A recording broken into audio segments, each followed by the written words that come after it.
أعوذ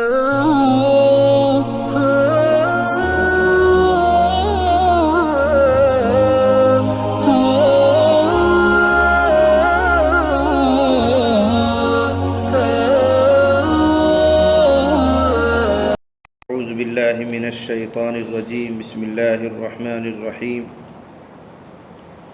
عفى الله عنك لما أذنت لهم حتى يتبين لك الذين صدقوا وتعلم الكاذبين. لا يستأذنك الذين يؤمنون بالله واليوم الآخر أن يجاهدوا بأموالهم وأنفسهم والله عليم بالمتقين. انما يستأذنك الذين لا يؤمنون بالله واليوم الآخر وارتابت قلوبهم فهم في ريبهم يترددون. صدق اللہ العظیم. بزرگوں اور بھائیوں، پچھلی مجلس میں تذکرہ آیا تھا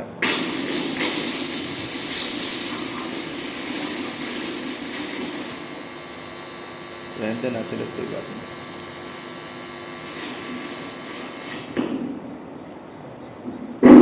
پچھلی مجلس میں تذکرہ آیا تھا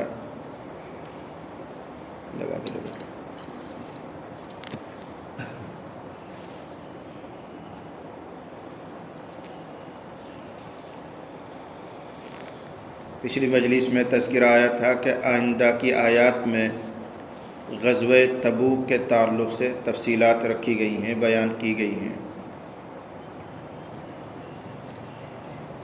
غزوہ تبوک کے موقع پر منافقین نے جھوٹے بہانے بنا کر اپنے آپ کو شریک نہیں کیا تھا.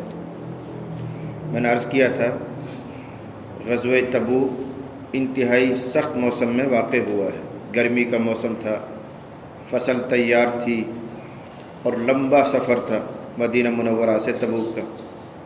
اور پھر جس فوج سے مقابلہ ہونا تھا وہ سرکاری اور شاہی فوج تھی رومیوں کی.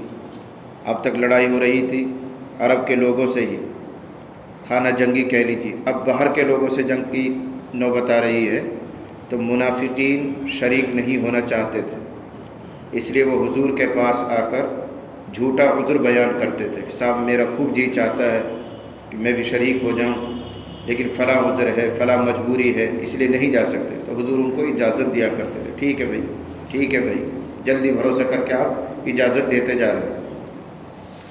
اس وقت یہ آیات اتر رہی ہیں اور رسول اللہ صلی اللہ علیہ وسلم کو اللہ تعالیٰ کی طرف سے یہ فرمایا گیا کہ آپ نے ان کو اجازت کیوں دی؟ وہ جانے والے تو تب بھی نہیں تھے. اگر آپ اجازت نہ دیتے تب بھی وہ نہ جاتے، اور کم سے کم لوگوں کے سامنے جھوٹ اور سچ کھل کر آ جاتا. اب آپ نے اجازت دے دی تو ان کو ایک بہانہ بن گیا کہ ہم تو اجازت لے کے ٹھہرے ہیں، اور ان کے منافق ہونے پر ایک طرح کا پردہ پڑ گیا. ان کو خوشی منانے کا موقع مل گیا کہ ہم نے رسول اللہ کو دھوکہ دے دیا. اگر آپ نے ان کو اجازت نہ دی ہوتی تو سچ اور جھوٹ سامنے اس طرح آتا کہ سچے لوگ تو آپ کے ساتھ چلے جاتے اور یہ چھپ چھپا کے یہی رہ جاتے. تو کم سے کم ان کو یہ کہنے کا موقع نہ ملتا کہ ہم اجازت لے کر رہ گئے ہیں، ہم تو سچے لوگ ہیں، ہم پکے مسلمان ہیں. تو دودھ کا دودھ پانی کا پانی ہو جاتا ہے. لیکن اللہ تعالیٰ کے کلام کا انداز دیکھو کہ اللہ تعالیٰ نے پہلے معافی کا اعلان کیا. عفى الله عنك لما أذنت لهم. اللہ نے آپ کو معاف تو کر دیا. رسول اللہ سے کہا جا رہا ہے اللہ نے آپ کو معاف تو کر دیا، لیکن آپ نے ان کو اجازت کیوں دی؟ اگرچہ اجازت دے دینا کوئی گناہ کی بات نہیں تھی، لیکن حالات جو تھے ان حالات کے اعتبار سے مناسب نہیں تھا. بلکہ ان کو بھی کہتے چلو ہمارے ساتھ، کوئی اجازت نہیں، وقت کا تقاضا ہے، سب کو چلنا چاہیے.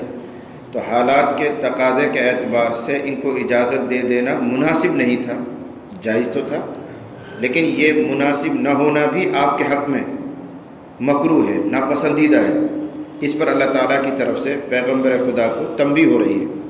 لیکن تنبیہ کرنے سے پہلے اللہ معافی کا اعلان فرما رہے ہیں، اس لیے کہ پیغمبر کا اللہ تعالیٰ سے جو قرب ہے، نزدیکی ہے، تعلق ہے، وہ اتنا گہرا ربط ہے کہ اگر اللہ تعالیٰ پہلے تنبیہ فرماتے کیوں اجازت دی تو شاید حضور کا دل برداشت نہ کرتا.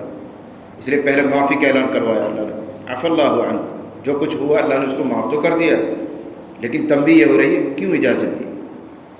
ورنہ تو اللہ بھی کہہ سکتا تھا پہلے لما اذنت لهم، کیوں اجازت دے دی، چلو آپ معاف کرتے ہیں۔ تو معافی کا اعلان پہلے کر دیا تاکہ رسول اللہ صلی اللہ علیہ وسلم کے دل پر بہت زیادہ بوجھ نہ پڑے۔ عفا اللہ عنہ، اللہ نے آپ کو درگزر کر دیا، اللہ نے آپ کو معاف فرما دیا۔ لما اذنت لهم، آپ نے ان کو اجازت کیوں دے دی؟ یعنی نہیں دینی چاہیے تھی۔ اجازت دے دینا کوئی گناہ نہیں ہوا ہے، لیکن احتیاط کے خلاف ہے، مناسب نہیں تھا اس وقت اجازت دینا۔ حتیٰ یتبین لک الذین صدقوا، جب تک کہ آپ کے سامنے ظاہر نہ ہو جاتے سچے لوگ، اس وقت تک کوئی اجازت نہیں دینی چاہیے تھی۔ اور سچائی کیسے ظاہر ہوتی کہ سب کے لیے حکم عام ہوتا، سب چلو۔ اب جو پکے مسلمان ہیں، رسول اللہ پہ فدا ہیں، وہ تو سب کچھ قربانی دے کے جائیں گے، اور جن کا جی نہیں چاہے گا وہ بہانہ بنا کے چھپ چھپا کے رہ جاتے، یوں دودھ کا دودھ پانی کا پانی ہو جاتا۔ وَتَعْلَمَ الْكَاذِبِينَ، اور یہاں تک کہ آپ جان لیتے جھوٹوں کو۔ اجازت نہیں دینی چاہیے تھی، یہ چھٹائی کا اچھا موقع آیا تھا۔ پھر ایک معیار بیان کیا کہ اے پیغمبر آئندہ کے لیے ذہن میں رکھیے کہ جو سچا مسلمان ہوگا کبھی بھی وہ جان اور مال کی قربانی سے پیچھے نہیں ہٹے گا۔ اس کے نزدیک اللہ اور رسول مقدم ہے، جان اور مال پیچھے ہے۔ اگر اللہ اور رسول کو خوش کرنے کے لیے جان مال کی قربانی بھی دینا پڑے تو سچا مسلمان کبھی پیچھے نہیں ہٹے گا۔ جو اپنے جان کو بچانا چاہے، جو اپنے مال کو بچانا چاہے، اس کا مطلب یہ کہ وہ پکا نہیں ہے، وہ منافق ہے۔ ایک نشانی، ایک علامت اور آئندہ کے لیے تنبیہ حضور کو بتا دی گئی۔ لا یستأذنک الذین، آپ سے اجازت طلب نہیں کریں گے وہ لوگ جو اللہ اور آخرت پر ایمان رکھتے ہیں۔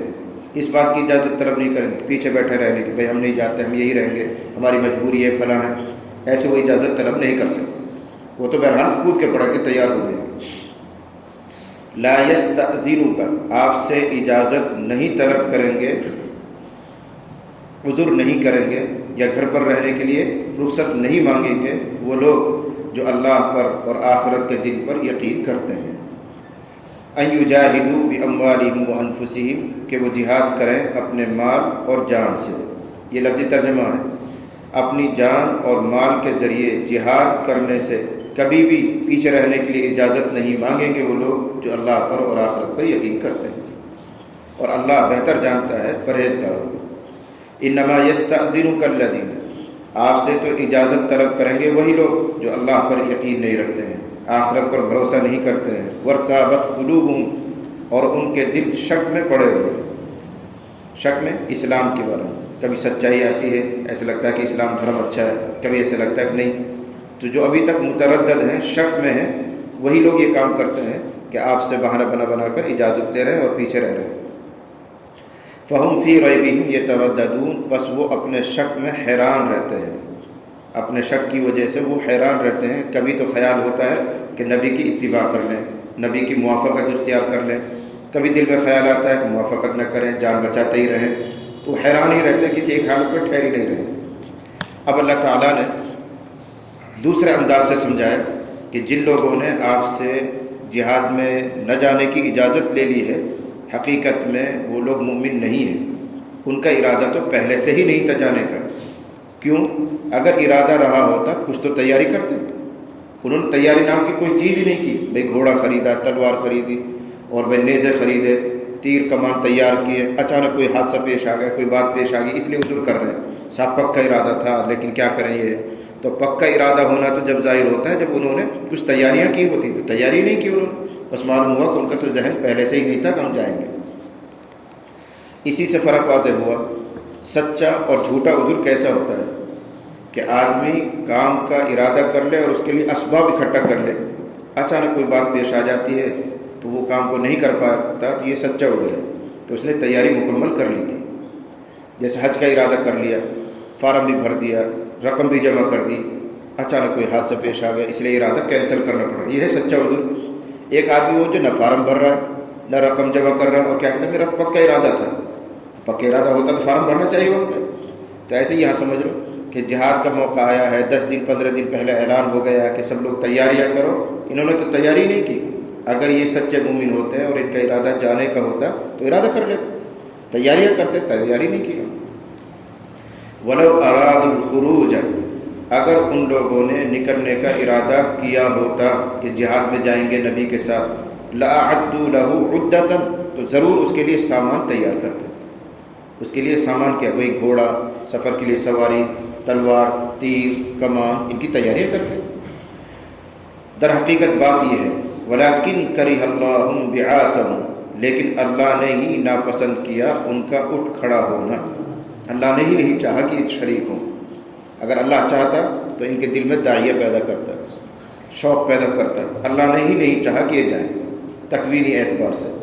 اسی میں اشارہ ہے کہ کوئی آدمی اگر تہجد سے، اشراق سے، اوابین سے، تسبیحات سے، نیک اعمال سے محروم ہو رہا ہے تو تکوینی طور پر اللہ ہی اسے نہیں کروانا چاہتا. جس میں کہتا رہتا ہوں کہ اگر معمولات چھوٹ رہے ہیں تو یہ نہ سمجھے کہ انہیں چھوڑ دیے ہیں، چھڑوا دیے گئے ہیں، تو یہ اللہ کی ناراضگی کی یا آپ محبت کے کم ہونے کی، آپ سے تعلق کے کم ہونے کی دلیل ہوتی ہے. اسی کو اللہ فرما رہا ہے وَلَكِنْ كَرِهَ اللَّهُ بِعَاثَهُمْ، لیکن اللہ نے ہی پسند نہیں کیا ان کا اٹھ کھڑا ہونا کہ یہ تیار ہوتے اور جہاد کے لیے جاتے. اللہ نے ہی نہیں چاہا. فَثَبَّطَهُمْ، بس اللہ نے ان کو روک دیا، ان کے دل میں آمادگی تیار نہیں ہوئی. وَقِيلَ اقْعُدُوا، اور کہہ دیا گیا گویا زبان حال سے تقدیری طور پر کہا گیا اقعدوا، بیٹھے رہو، مع القاعدین، یہاں پڑے رہنے والوں کے ساتھ، جو جہاد میں نہیں جا رہے ہیں، کم ہمت ہو گئے ہیں، بزدل ہو گئے، ان کے ساتھ تم ہی پڑے رہو. یعنی دراصل اللہ نے ہی ان کی شرکت کو نہیں چاہا. اگر اللہ چاہتا تو ضرور ان کے دل میں جذبات پیدا کر دیتا، شوق پیدا کر دیتا، نیت پیدا کر دیتا. اللہ نے نہیں چاہا، اس لیے بہانے بن گئے. پھر رسول اللہ کو تسلی دی گئی اگر یہ نہیں جا رہے ہیں آپ کے ساتھ جہاد میں تو کوئی بہت کمی نہیں ہو رہی ہے. اگر یہ جاتے جب بھی کوئی بھلائی کی امید نہیں تھی ان سے، یہ تو شر کرنے والے لوگ ہیں، فساد پھیلانے والے لوگ ہیں. اگر آپ کے ساتھ، آپ کے صحابہ کے ساتھ یہ منافقین جاتے تو وہاں بھی یہ شر ہی پھیلاتے. وہ کس طرح کہ صحابہ کو آپس میں لڑا دیتے، ادھر کی ادھر لگاتے، ادھر کی ادھر لگاتے، ان کو آپس میں ہی لڑا دیتے. یا یوں کرتے کہ بلا وجہ صحابہ کے دل میں خوف اور رعب ڈالتے رومیوں کا. وہ تو ایسے لوگ ہیں، اتنا بہادر ہیں، ایسے تجربہ کار ہیں، تو صحابہ ویسے ہی کم ہمت ہو جاتے. تو اللہ تعالیٰ فرما رہے ہیں اگر یہ نہیں نکلے ہیں تو کوئی بڑا نقصان نہیں ہوا، بلکہ اگر یہ آپ کے ساتھ نکلتے تو نقصان اس وقت ہوتا کہ یہ خود بھی جہاد نہ کرتے اور صحابہ کو بھی کم ہمت کر دیتے، ڈرا دیتے ان کو رومیوں کے بارے میں بتا کہ وہ تو ایسے ہیں، وہ تو یوں ہیں. صحابہ بھی ہو سکتا ہے کم ہمت ہو جاتے اور جھوٹ بولتے، صحابہ میں آپس میں خانہ جنگی کروا دیتے. ایسا ہوا ہے، بار بار ہوا ہے، اس مرتبہ بھی کرتے ہیں. لو خرجوا فیکم، یہاں فی بمانے مع ہے. لو خرجوا معکم، اگر یہ لوگ آپ کے ساتھ نکلتے. کون؟ منافقین. یاد رکھنا اگر یہ آپ کے ساتھ نکلتے، ما زادوکم الا خبالا، تو تمہارے لیے سوائے خرابی کے کوئی اور چیز زیادہ نہ کرتے، خرابی ہی بڑھاتے، فساد ہی بڑھاتے. وَلَأَوْزَعُوا خِلَالَكُمْ، اور تمہارے درمیان وہ سواریوں کو دوڑاتے، کبھی ادھر دوڑتے کبھی ادھر دوڑتے.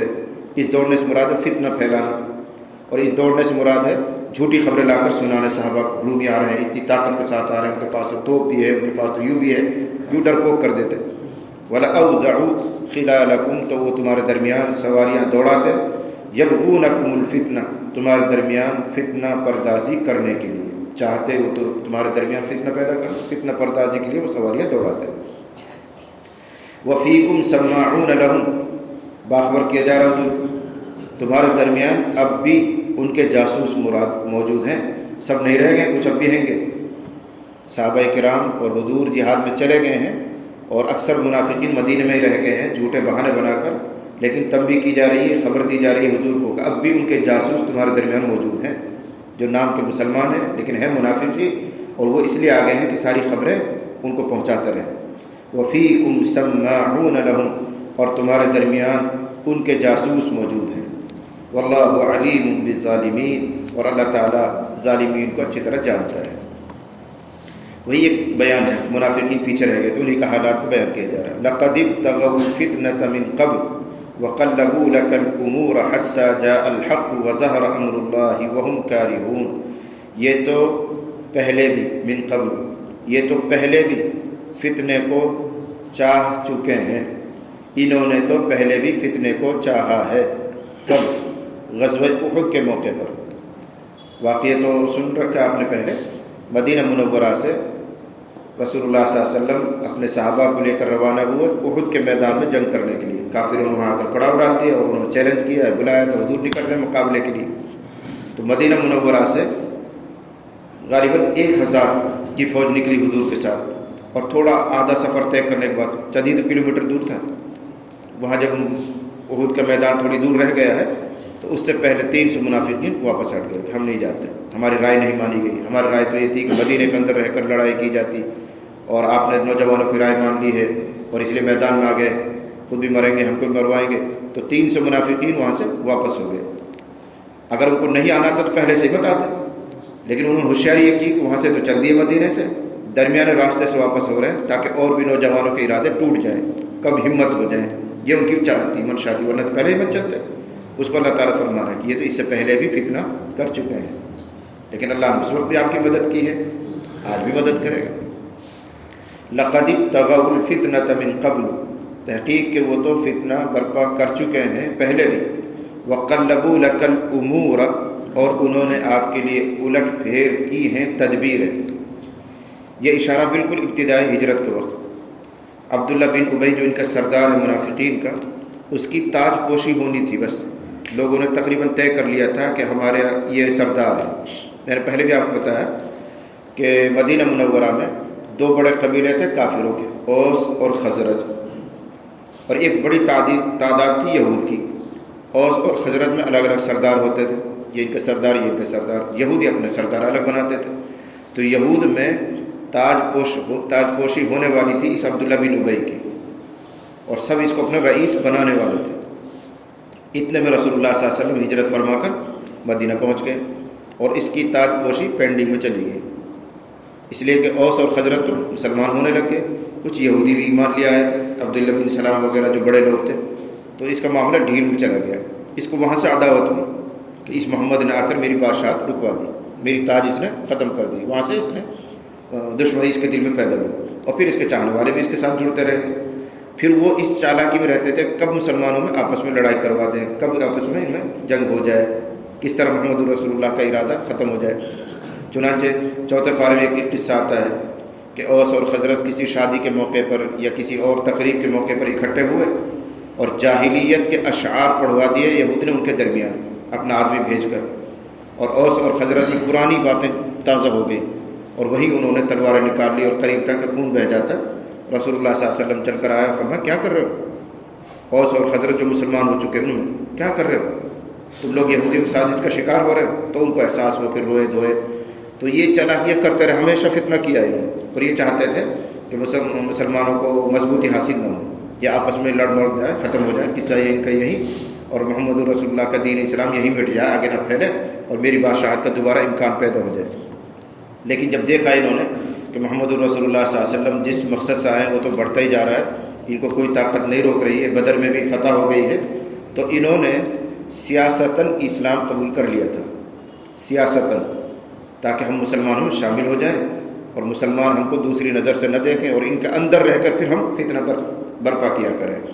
اس کو کہہ رہا قرآن وَقَلَّبُوا لَكَ الْأُمُورَ، اور انہوں نے تو آپ کے لیے تدبیریں الٹ پھیر کی ہیں، بار بار اسلام کو آپ کو مٹانے کی کوششیں کی ہیں، حتیٰ جاء الحق، یہاں تک کہ حق آ گیا اور اللہ کا معاملہ غالب آ گیا، وظہر امر اللہ وہم کارہون، ان کی ناپسندیدگی کے باوجود۔ منافقین کب چاہتے تھے کہ اسلام کو غلبہ ہو، محمد رسول اللہ کو فتح ملے، ان کے ناپسند ہونے کے باوجود اللہ تعالیٰ نے اسلام کو اور محمد کو غلبہ دیا ہے۔ وَمِنْهُمْ مَنْ يَقُولُ ائْذَن لِّي وَلَا تَفْتِنِّي أَلَا فِي الْفِتْنَةِ سَقَطُوا وَإِنَّ جَهَنَّمَ لَمُحِيطَةٌ بِالْكَافِرِينَ۔ ان منافقین میں سے ایک خاص منافق کا تذکرہ ہے، جد بن قیس، ایک یہودی تھا، جد بن قیس منافق تھا، ظاہری اعتبار سے مسلمان ہو گیا تھا۔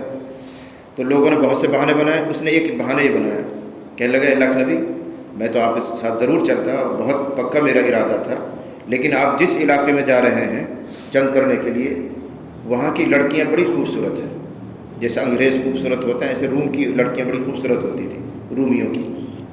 تو کہنے لگا اور میں کسی جوان لڑکی کو اور خوبصورت لڑکی کو دیکھتا ہوں تو اپنا ایمان نہیں بچا پاؤں گا، اس لیے آپ مجھے مجبور مت کیجیے چلنے پر، مجھے یہیں رہنے کی اجازت دے دی. اس نے یہ بہانہ بنایا، اپنے تقوی کا اظہار کیا. تو تقوی کے ذریعے جو فی الحال کا فرض تھا اس سے پیچھے رہ رہے. تو کیا بہانہ لگا رہا کہ میں وہاں جاؤں گا، وہاں کی لڑکیاں بڑی خوبصورت ہیں، میں فتنے میں پڑ سکتا ہوں، کوئی زنا اور کوئی گناہ ہو سکتا ہے مجھ سے، اس لیے آپ مجھے یہیں رہنے کی اجازت دیجیے. اور اگر آپ پیسہ چاہیں تو پیسے سے میں آپ کی مدد کر سکتا ہوں، آپ کو پیسہ دوں گا، امداد کروں گا. اس کا بیان یہاں پر آ رہا. تو اللہ نے فرمایا ہمیں تمہارے مال کی ضرورت نہیں، مال رکھو.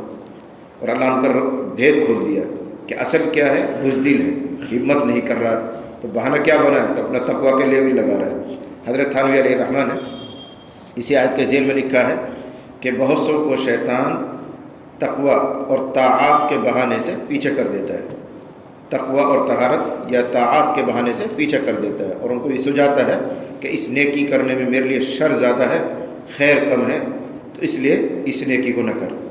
بہت سے لوگوں کو اس نیکی میں بڑے فساد ہیں، جس کو ہم حکمت کہتے ہیں. حکمت چھوڑ دو، حکمت نہیں کرنا چاہیے، حکمت نہیں کرنا چاہیے. وہ حکمت کچھ نہیں، جو حق ہے وہ حق ہے، اس میں کیا حکمت تلاش کرنی ہے. وَمِنْهُمْ مَنْ يَقُولُ ذَلِّ وَلَا تَفْتِنِّي، اور ان میں سے یعنی منافقین میں سے کچھ وہ بھی ہیں جو یوں کہتے ہیں اِذْن لِّی، اے نبی مجھے اجازت دے دو، وَلَا تَفْتِنِّي، مجھے فتنے میں نہ ڈال. اجازت کس کی دے دو؟ یہیں رہ جاؤں، نہ نکلوں میں باہر، جہاد میں نہ جاؤں، اس کی اجازت دے دو اور مجھے فتنے میں نہ ڈالو. اللہ جواب دے رہا الا فی الفتنۃ سقطوا، سنو فتنے میں تو وہ پڑ چکے. اس سے بڑا فتنہ کیا ہوگا کہ آدمی فرض کو چھوڑ رہا ہے. اس وقت جہاد میں جانا، میں نے کہا تھا نفیر عام تھی تو ہر ایک کو جہاد میں جانا فرض تھا، تو فرض کو چھوڑ کر تقوی کے بہانے سے یہاں رک رہا ہے. یہ بڑا فتنہ ہے، آدمی فرض کو چھوڑ رہا ہے. الا فی الفتنۃ سقطوا وان جہنم لمحیطۃ بالکافرین، اور دوزخ کافروں کو گھیرے ہوئے ہیں. یہ کہاں تک بچیں گے؟ دوزخ میں ہی ان کا جانا مقدر ہے. تو حیلہ بہانہ بنا کر اپنی جان تو بچا رہے ہیں دنیا میں، آخرت میں کیسے بچائیں گے؟ ان تصبک حسنۃ تسؤہم وان تصبک مصیبۃ یقولوا قد اخذنا امرنا من قبل ویتولوا وهم فرحون. ان کی جو باطنی کیفیت ہے اللہ اس کو اس آیت میں بیان کر رہا ہے. منافقین کی باطنی کیفیت یہ ہے کہ اگر محمد رسول اللہ اور ان کے ساتھیوں کو کوئی بھلائی حاصل ہوتی ہے تو بڑے غمگین ہوتے ہیں، یعنی ان کو یہ جیت کیسے نصیب ہوگی، ان کو یہ فتح کیوں مل گئی، مسلمانوں کو یہ ترقی کیوں مل گئی، اندر سے جل جاتے ہیں، بھن جاتے ہیں. اور اگر رسول اللہ پر اور ان کے صحابہ پر کوئی مصیبت آتی ہے خوش ہوتے ہیں اندر سے، اچھا ہوا، بڑھ گیا ہے ان کے اوپر یہ حال آیا. تو معلوم ہوا کہ ایمان ہے ہی نہیں. اگر ان کے اندر ایمان ہوتا تو رسول اللہ کی مصیبت کو اپنی مصیبت سمجھتے اور رسول اللہ سے زیادہ خود تکلیف محسوس کرتے کہ ہمارے حضرت کے ساتھ، ہمارے نبی کے ساتھ یہ حال ہو رہا ہے، ان پر یہ مصیبت آ رہی ہے، ان پر یہ امتحان آ رہا ہے. ان کو غم ہونا چاہیے، بجائے غم ہونے کے خوشیاں مناتے اندر. اچھا ہوا مسلمانوں کو یہ نقصان ہوا، مسلمانوں کے ساتھ یہ بات ہو گئی. اس سے اندازہ کیا جا سکتا ہے، اللہ بتا رہا ہے اس سے اندازہ کرو کہ ان میں ایمان کتنا ہے. اگر ایمان ہوتا ہے تو پریشان ہو جاتے کہ ہمارے نبی پر یہ حال ہو رہا ہے. ان تصبک، اگر پہنچ جائے آپ کو کوئی بھلائی، تسؤہم، تو ان کو وہ بھلائی بری لگتی ہے، وہ بھلائی ان کو غمگین کر دیتی ہے. وَإِن تُصِبْكَ مُصِیبَةٌ، اور اگر آپ کو پہنچے کوئی مصیبت، یقولوا، تو کہتے ہیں آپس میں، قد اخذنا امرنا من قبل، ہم نے تو پہلے ہی اپنی احتیاط لے لی تھی، ہم تو پہلے ہی معلوم تھا کہ ایسے نقصان ہونے والا، اس لیے گئے ہی نہیں، ہم نے تو اپنی احتیاط پہلے ہی کر لی تھی. وَيَتَوَلَّوْا، اور وہ پیٹ پھیر کر چلتے ہیں اس حال میں کہ اندر اندر خوش ہوتے رہتے ہیں. حضور کے سامنے تو ظاہر کریں گے بڑا نقصان ہوا حضرت، یوں ہوا اور یوں، ادھر منہ موڑ کے خوش خوش چلے، اچھا ہوا، مر گئے، نقصان ہوا مسلمان. وَيَتَوَلَّوْا وَهُمْ فَرِحُونَ. اب رسول اللہ کی زبانی جواب دلوایا جا رہا ہے. دو جواب ہیں جن کا حاصل یہ ہے کہ اللہ حاکم ہے، ہم اس کے محکوم ہیں، اللہ خالق ہے، ہم اس کی مخلوق ہیں، اس کو ہمارے اوپر پورا تصرف کا حق ہے. وہ ہم کو ایک طرف سے ختم کر دے تب بھی ہمیں کوئی شکوہ نہیں. ایک جواب تو یہ ہے کہ اللہ ہمارا حاکم ہے، ہم اس کے محکوم ہیں. حاکم کو اپنی رعایا میں، اپنی محکوم میں ہر قسم کا تصرف کا حق حاصل ہے، وہ جو چاہے کرے. یعنی ہمیں اس سے کوئی شکوہ نہیں کہ اللہ نے ہمارے پر یہ مصیبت ڈال دی، یہ حال ڈال دی، کوئی شکوہ نہیں. دوسرا جواب دلوایا اگلی آیت میں، ان کو یہ سمجھاؤ بیوقوفوں کو کہ جس چیز کو تم مصیبت سمجھ رہے ہو، یعنی جہاد میں جانا، وہاں جا کے مقابلہ کرنا ہے، فصل یہاں برباد ہو جائے گی. دوسرا یہ کہ وہاں جا کر ہو سکتا ہے قتل کی نوبت آ جائے، مرنے لگ جائے مسلمان. ان سے کہو کہ تم ہمارے بارے میں دو باتوں کی امید لگاتے ہو اور دونوں ہی ہمارے لیے خیر ہیں. دو باتیں کیا ہوتی ہیں؟ ایک تو یہ ہے کہ موت کا اندیشہ، اگر ہم مر جائیں گے تو شہید کہلائیں گے، تو بھی ہمارے ہاتھ میں تو لڈو ہیں، شہید کے درجات کتنے اونچے ہیں، یا جیت کر آئیں گے فتح، تو ہمارے ہاتھ میں یعنی مسلمانوں کے ہاتھ میں تو بہرحال خیر ہی خیر ہے۔ اگر مر گئے تو شہید، زندہ ہو کر واپس آ گئے تو فتح یاب ہو کر لوٹیں گے۔ تو تم ہمارے بارے میں اگر توقع لگاتے ہو تو دو بھلائیوں کی ہی توقع لگاتے ہو، کسی برائی کی توقع نہیں ہے۔ جس چیز کو تم برائی سمجھ رہے ہو وہ برائی نہیں، یعنی موت وہ شہادت ہے۔ قُل لَن يُصِيبَنَا إِلَّا مَا كَتَبَ اللَّهُ لَنَا، آپ فرما دیجئے ہمیں ہرگز نہیں پہنچ سکتا کچھ بھی مگر وہی جو اللہ نے ہمارے لیے لکھ دیا ہے۔ اچھائی برائی جو کچھ اللہ نے مقدر کر دیا ہے وہی پہنچے گا، مقدر کے علاوہ کچھ نہیں پہنچتا۔ لن یصیبنا، یہ لن تاکید کے لیے عربی زبان میں، ہرگز ہمیں نہیں پہنچ سکتا کوئی دکھ یا اچھا حال، الا ما، مگر وہی جو اللہ نے ہمارے لیے لکھ دیا ہے۔ ہوا مولانا، وہ ہمارا مولا ہے، وہ ہمارا حاکم ہے، وہ ہمارا آقا ہے، جو چاہے کرے اس کو اختیار ہے۔ وعلی اللہ فلیتوکل المؤمنون، اور اللہ پر ہی ایمان والوں کو بھروسہ رکھنا چاہیے۔ دوسرا جواب، قل کہہ دیجئے، هل تربصون بنا، تم نہیں انتظار کر رہے ہو ہمارے بارے میں، الا احدى الحسنیین، مگر دو اچھائیوں میں سے کسی ایک، دو باتیں پیش آ سکتی ہیں، یا تو وہاں جا کر مرنا ہو جائے گا تو بھی شہادت، یا یہ کہ ہم فتح یاب ہو کر لوٹیں گے تو بھی ہمارے لیے ہاتھ میں خیر ہی خیر ہے۔ اے منافقو، تم ہمارے بارے میں دو بھلائیوں میں سے کسی ایک کی امید لگا رہے ہو، یا تو تم سوچ رہے ہو کہ مریں گے تو بھی شہادت ہے، اور دوسری صورت یہ ہوتی ہے کہ ہم وہاں سے فتح یاب ہو کر لوٹیں گے۔ وَنَحْنُ نَتَرَبَّصُ بِكُمْ، اور ہم تمہارے بارے میں انتظار کر رہے ہیں کہ اللہ تم کو مبتلا کرے گا کسی عذاب میں، من عنده، اپنے پاس سے، یعنی آسمانی کوئی مصیبت تم پر آئے گی، او بِأَيْدِینَا، یا ہمارے ہاتھوں سے۔ مسلمان جواب دے رہے ہیں، اے منافقو، تم پر اللہ کی طرف سے یا تو مصیبت آئے گی خود اوپر سے ہی، یا کم از کم ہمارے ہاتھوں سے تم مارے جاؤ گے۔ کسی دن اللہ تعالیٰ راز کھول دے گا، تمہارا کفر کھل جائے گا اور ہمیں حکم آئے گا کہ مارو، یا تو ہمارے ہاتھوں سے تم پر کوئی عذاب آئے گا یا اللہ کی طرف سے آئے گا۔ وَنَحْنُ نَتَرَبَّصُ بِكُمْ، اور ہم تمہارے بارے میں منتظر ہیں اس بات کا کہ اللہ تم کو پکڑے گا کسی عذاب میں اپنی طرف سے، او بِأَيْدِینَا، یا ہمارے ہاتھوں سے۔ فَتَرَبَّصُوا، بس انتظار کرو، ہم بھی تمہارے ساتھ انتظار کرنے والوں ہیں۔ اوپر کا جو پہلا جواب ہے، لن یصیبنا، ہمیں نہیں پہنچ سکتا کچھ مگر وہی جو اللہ نے ہمارے لیے مقدر کیا ہے۔ قرآن کریم کی بے شمار آیتوں میں یہ مضمون ہے۔ ان یمسسک اللہ بضر فلا کاشف لہ وان یردک بخیر فلا راد لفضلہ، اگر اللہ تعالیٰ کسی برائی کا ارادہ کر لے تو دنیا کی کوئی طاقت اس کو دور نہیں کر سکتی، اور اگر اللہ تعالیٰ بھلائی کا ارادہ کر لے تو دنیا کی کوئی طاقت اس بھلائی کو روک نہیں سکتی۔ اللہ اگر ارادہ کر لے کہ مسلمانوں کو فتح دینی ہے تو مل کر رہے گی، اور اگر اللہ تعالیٰ یہ ارادہ کر لے کہ مسلمانوں کے لیے اب زمانہ امتحان کا چلے گا، 2 سال 4 سال 10 سال بیچارے امتحان میں رہیں گے، تو اس کو کوئی خوشحالی سے بدل نہیں سکتا۔ جیسے آج کل ہندوستان کے مسلمان حالات سے گزر رہے ہیں، اللہ نے وہ مقدر کیا ہے، لیکن جو اس وقت مسلمانوں کو کرنا چاہیے وہ نہیں کر پا رہے۔ سیاسی ادھیڑ بن میں تو لگ رہے ہیں، سیاسی ادھیڑ بن تو کر رہے ہیں مسلمان، لیکن اسلام جس چیز کی تعلیم دیتا ہے ایسے حالات میں وہ نہیں ہے۔ اصل کیا تھا کہ جب تمہارے اوپر حالات آ جائیں، پریشانی آ جائے، تو اللہ کی تسبیح بیان کرو، یہ حکم ہے قرآن میں۔ وَسَبِّحْ بِحَمْدِ رَبِّكَ بِالْعَشِيِّ وَالْإِبْكَارِ، یہ 24ویں پارے میں۔ جب حالات سخت ہو جائیں تو صبح اور شام اللہ کی تسبیح بیان کرو، استغفار بڑھا دیا کرو۔ فَاسْتَعِذْ بِاللَّهِ، نیچے کی آیت میں آئے گا وہاں۔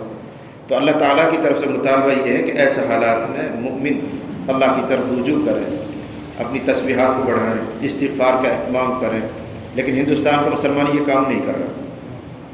جب سے حالات چل رہے ہیں، سخت ہو رہے ہیں، تو کون سا آپ نے دیکھا کہ ہماری مسجد آباد ہو گئی، مسجدوں میں نمازیوں کی تعداد بڑھ گئی، جو غیر اسلامی لباس میں رہتے تھے اب سب وہ اسلامی لباس پہننے لگے، جو پہلے نماز نہیں پڑھتے تھے اب نماز میں آنے لگے، جو غلط کاروبار کرتے تھے انہوں نے چھوڑ دیا، بھائی اچھے طریقے پر آگے کچھ نہیں۔ پہلے کم سے کم ایسے حالات آتے تھے تو قنوت نازلہ پڑھی جاتی تھی مسجدوں میں، اب تو وہ بھی نہیں پڑھی جا رہی، کسی کو توجہ بھی نہیں ہو رہی۔ پڑھو، یاد ہوگا آپ لوگوں کو، جب بابری مسجد ٹوٹی تھی تو فجر کی نماز میں بھی، مغرب کی نماز میں بھی قنوت نازلہ پڑھتا تھا امام۔ اب اتنے سخت حالات ہیں، تمہارے مٹانے کی تدبیریں کی جا رہی ہیں، کہیں بھی مسجدوں میں کوئی ہلچل نہیں ہے، نہ مسلمان توبہ کر رہا ہے نہ استغفار کر رہا ہے۔ افسوس کا پہلو یہ ہے۔ تو اللہ تعالیٰ ہم سے یہ چاہتا ہے کہ ان حالات میں ڈال کر وہ ہم سے توبہ کروائے۔ یہ بھی پیار کی بات ہے کہ جھنجھوڑ دے تاکہ یہ رونے لگ جائیں، لیکن بندہ رونے کے لیے تیار ہی نہیں ہے تو اللہ تو دوسرا امتحان ڈالے گا، تیسرا امتحان ڈالے گا، آزمائش پر آزمائش ہوگی۔ تو ہم سب کو یقین کرنا چاہیے کہ جو کچھ اللہ نے مقدر کیا ہے وہی ہم کو پہنچے گا، اس کے علاوہ کوئی زائد چیز نہیں پہنچتی ہے۔ وعلی اللہ فلیتوکل المؤمنون، اور اللہ پر ہی ایمان والوں کو بھروسہ رکھنا چاہیے، لیکن بھروسہ تعطل کا نام نہیں ہے، ہاتھ پر ہاتھ رکھ کر بیٹھنے کا نام نہیں ہے۔ تعطل مانے ہاتھ پر ہاتھ رکھ کر بیٹھنا، کوئی کوشش نہ کرنا، بلکہ پیچھے بھی میں نے سمجھایا تھا جمع اسباب، کسی کام کے اسباب اختیار کر کے اب اللہ پر بھروسہ کرنا چاہیے۔ جیسے ہم لوگ زمیندار ہیں تو پہلے زمین کو جوتیں گے، بیج ڈالیں گے، وقت پر اس کی نگہداشت کریں گے، پھر بھروسہ لگاتے ہیں کہ انشاءاللہ فصل ہاتھ میں آئے گی۔ اب کوئی کھیت ہی نہ جوتے، اس میں بیج ہی نہ ڈالیں اور امید لگائے کہ صاحب فصل ہاتھ میں آ جائے گی، تو نادانی ہے۔ ایسے ہی یہاں بھی جو کچھ بھی دنیا میں ہوتا ہے وہ اسباب کے رنگ سے ہوتا ہے، کچھ نہ کچھ ہاتھ پاؤں مسلمانوں کو مارنا چاہیے۔ اپنی مالی حالت اچھی کریں، تعلیمی حالت اچھی کریں، اپنے اخلاق کو درست کریں، پھر اللہ تعالیٰ کی طرف سے حالات پلٹتے ہیں۔ ان اللہ لا یغیر ما بقوم حتی یغیروا ما بانفسہم، جب تک کوئی قوم خود ہی اپنے کو بدلنا نہیں چاہتی ہے تو اللہ اس کو ترقی نہیں دیتا ہے۔ تو مسلمان ہی خود اپنے آپ کو بدلنے کے لیے تیار نہیں۔ قل انفقوا طوعا او کرہا لن یتقبل منکم، میں نے پیچھے بتایا کہ جد بن قیس کہہ رہا ہے کہ مجھے محمد لے جاؤ، میں فتنے میں پڑ سکتا ہوں، ہاں اگر آپ مال چاہیں تو میں آپ کو مال دے دوں، جتنا چاہیں آپ لے لیجئے، چندے میں لے لیجئے۔ اس کا جواب قل انفقوا طوعا او کرہا، اے پیغمبر فرما دیجئے خرچ کرو خوشی خوشی، طوعا او کرہا یا ناخوشی، دباؤ میں کر رہے ہو، من نہیں چاہ رہا پھر بھی دے رہے ہو، کیسے بھی خرچ کرو، لن یتقبل منکم، تم سے ہرگز قبول نہیں کیا جائے گا۔ اگر تم چندہ دے بھی دو گے تو اللہ اس پر راضی نہیں ہوگا، اللہ اس سے خوش نہیں ہوگا۔ کیوں نہیں ہوگا؟ وجہ اس کے آگے آ رہی ہے، اس لیے کہ تم بے ایمان ہو، تمہارے پاس ایمان نہیں ہے، اور ایمان کے بغیر کوئی نیکی قبول نہیں ہوتی ہے۔ قل کہہ دیجئے انفقوا خرچ کرو طوعا خوشی سے، او کرہا یا بے خوشی، لن یتقبل منکم تم سے ہرگز قبول نہیں کیا جائے گا تمہارا خرچ کیا جانا، تمہارا صدقہ خیرات۔ انکم کنتم قوما فاسقین، بے شک تم لوگ تو نافرمان لوگ ہو۔ جو نافرمان ہو اس کا صدقہ ہی کیا، اس کی خیرات ہی کیا۔ اس میں بڑی سخت تنبیہ ہے، حضرت تھانوی نے لکھا اس میں بڑی سخت تنبیہ ہے ان مالداروں کے لیے جو نماز روزے کے قریب نہیں آتے اور یوں مدارس میں، مساجد میں، غربا میں خوب صدقہ کرتے ہیں۔ ان کے لیے سخت تنبیہ ہے کہ ایمان صحیح اور اعمال صالحہ کی پابندی کے بغیر محض صدقہ خیرات سے کیا ہوتا ہے؟ پہلے ایمان صحیح ہونا چاہیے، اعمال کی پابندی ہونی چاہیے، اب صدقہ بھی کرو، خیرات بھی کرو تو تھوڑا بھی بہت بن جاتا ہے۔ اور ایمان صحیح تمہارے پاس نہیں ہے، یا ایمان صحیح ہے لیکن اعمال کی پابندی نہیں ہے، تو محض خیرات اور صدقہ سے کیا ہونے جانا ہے؟ انکم کنتم قوما فاسقین، بے شک تم لوگ تو فاسق ہو، نافرمان ہو، اور نافرمانوں کے صدقہ کو اللہ قبول نہیں کرتا ہے۔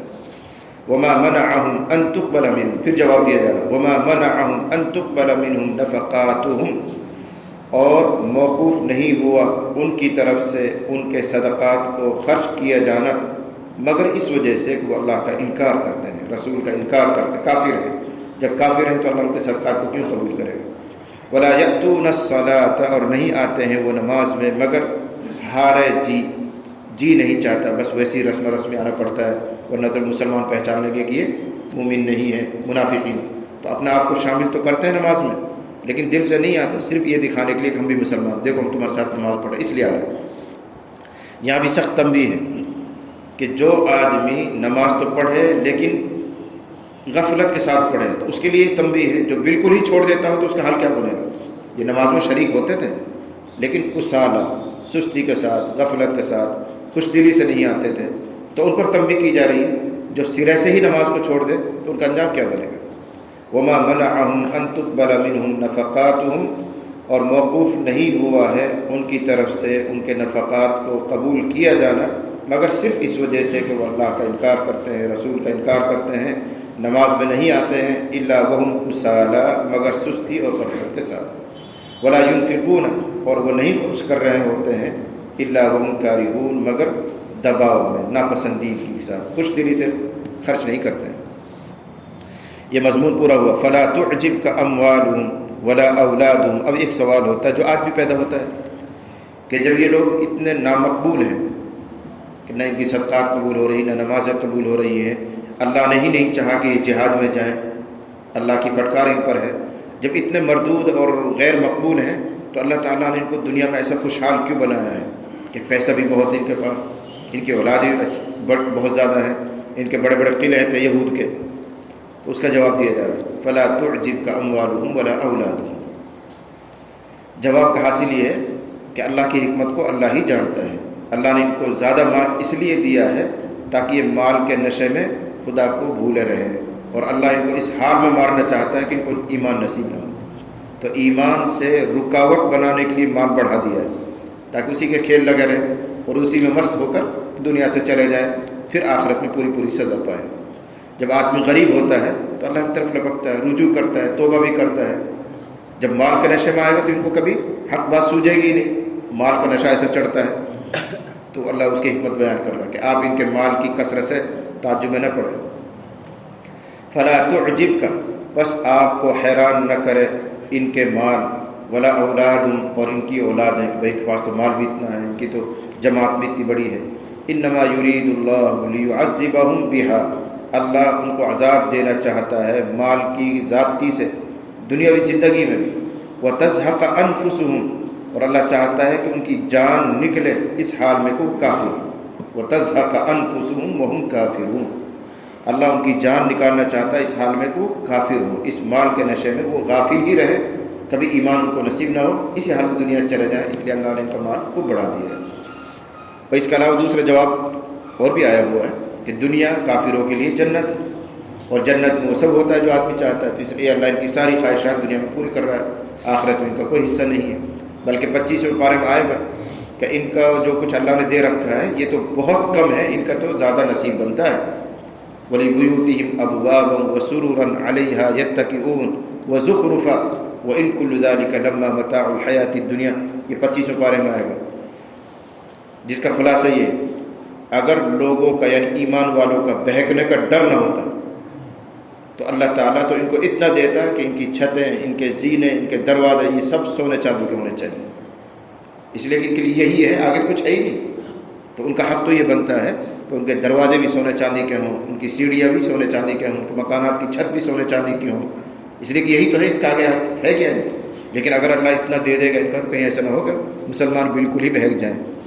وَلَوْلَا أَن يَكُونَ النَّاسُ أُمَّةً وَاحِدَةً لَجَعَلْنَا لِمَن يَكْفُرُ بِالرَّحْمَنِ لِبُيُوتِهِمْ سُقُفًا مِّن فِضَّةٍ وَمَعَارِجَ عَلَيْهَا يَظْهَرُونَ، اس میں یہی بیان ہے۔ فَلَا تُعْجِبْكَ أَمْوَالُهُمْ وَلَا أَوْلَادُهُمْ، بس آپ کو حیرانی میں نہ ڈالے، تعجب میں نہ ڈالے ان کے مال اور اولاد۔ اللہ ارادہ کرتا ہے کہ ان کو عذاب دے مال کے ذریعے دنیاوی زندگی میں، اور نکلے ان کی جان اس حال میں کہ وہ کافر ہوں۔ وَيَحْلِفُونَ بِاللَّهِ إِنَّهُمْ لَمِنْكُمْ وَمَا هُمْ مِنْكُمْ وَلَكِنَّهُمْ قَوْمٌ يَفْرَقُونَ، وہ اللہ کی قسمیں کھا کر کہتے ہیں کہ وہ تم میں سے ہیں۔ منافقین جب مسلمانوں سے ملتے ہیں تو کیا کہتے ہیں؟ اللہ قسم ہم تم میں سے ہی ہیں، تم پتہ نہیں ہمارے پر بھروسہ کیوں نہیں کرتے، فلاں کیوں نہیں کرتے، ایسے کہتے تھے، پہلے پارے میں بھی آیا ہوا ہے۔ وَيَحْلِفُونَ بِاللَّهِ، وہ اللہ کی قسمیں کھاتے ہیں کہ وہ تم میں سے ہی ہیں۔ اللہ جواب دے رہا وَمَا هُم مِّنْكُمْ، وہ تم میں سے نہیں ہیں، خالی زبانی دعویٰ ہے، دل تمہارے ساتھ نہیں ہے، مسلمانوں کے ساتھ نہیں ہے۔ وَلَكِنَّهُمْ قَوْمٌ يَفْرَقُونَ، لیکن وہ ڈرپوک لوگ ہیں، کھل کر کفر اس لیے نہیں کرتے کہ مسلمان ہمیں کاٹ دیں گے، مسلمان ہمیں مار دیں گے، تو سیاستاً مسلمان بنے پڑے تاکہ جان بچی رہے، ہمارے جان مال اولاد سب بچے رہے، اور اگر ہم کھل کر کفر کریں گے تو مسلمان ہمارے خلاف جہاد کریں گے، ہمیں قتل کر دیں گے۔ اس لیے یہودیوں میں سے کچھ لوگوں نے سیاستاً اپنا آپ کو مسلمان ظاہر کیا، یہ ہے وَلَكِنَّهُمْ قَوْمٌ، لیکن وہ ایسے لوگ ہیں یفرقون جو ڈرتے ہیں، ڈرپوک لوگ ہیں، کھل کر کفر کرنے کی ہمت نہیں ہے۔ اندرونی حال یہ ہے لو یجدون ملجأ او مغارات او مدخلا لولوا الیہ وہم یجمعون، اگر وہ پائیں ملجأ کوئی پناہ کی جگہ، او مغارات یا پہاڑوں میں غار، او مدخلا یا داخل ہونے کی کوئی جگہ، لولوا الیہ تو ضرور اس کی طرف رخ موڑ دیں رسی توڑاتے ہوئے، یعنی بے قابو ہو کر، وہم یجمعون سر پٹ دوڑیں گے، مسلمانوں سے الگ ہونے کے لیے ان کو کوئی موقع مل جائے تو ضرور علیحدگی اختیار کر لیں گے۔ مثلا کوئی حکومت ان سے یہ کہ آؤ ہماری پناہ میں آ جاؤ، مسلمان تمہارا کچھ نہیں بگاڑتے، تو اسی دن کفر کا اعلان کر دیں گے، اسی دن یہ مسلمانوں سے الگ ہونے کا اعلان کر دیں گے۔ لیکن جب تک ان کو کوئی طاقت باہر سے سہارا نہیں دے رہی تو جان بچانے کے لیے مسلمان بنے پھر رہے تاکہ ہماری جان بچے رہے۔ یہ مطلب اس آیت کا۔ لو یجدون، اگر وہ پالے، ملجأن، کوئی پناہ کی جگہ۔ اگر اس زمانے کے اعتبار سے روم ان کو یہ کہہ دیتا کہ ہم تمہارے پیچھے ہیں، تم ہمارا آدمی ہو، تو ضرور اعلان کر دیں گے بھئی ہم مسلمانوں میں سے نہیں ہیں۔ لو یجدون ملجأن، اگر وہ پالیں کوئی پناہ کی جگہ یا کوئی غار، او مدخلا، یا کوئی گھسنے کی جگہ، یہ تعبیرات ہیں۔ مراد اگر ان کے لیے کوئی سہارا مل جائے جو ان کی جان اور مال کا تحفظ کی ذمہ داری لے لے تو یہ ضرور کھل کر باہر آ جائیں گے۔ لولوا الیہ، تو ضرور دوڑیں گے اس کی طرف رسی توڑاتے ہوئے، بے قابو ہو کر۔ لیکن چونکہ ان کو موقع نہیں مل پا رہا ہے اس لیے سیاستاً اپنا آپ کو مسلمان